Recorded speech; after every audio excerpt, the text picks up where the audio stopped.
Vaig a donar un tomb, o és vaig a fer un tomb.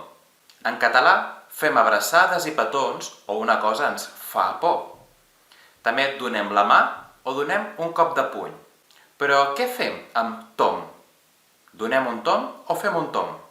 Quan expressem un moviment circular o giratori o passegem sense una direcció fixa, podem utilitzar indistintament fer i donar.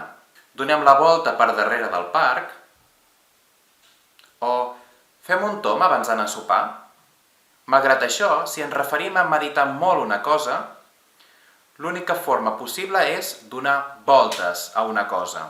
Estic donant voltes a la proposta del Pol i no sé què fer. I tu, quina forma fas servir més? Fer un tomb o donar un tomb? Escriu als comentaris.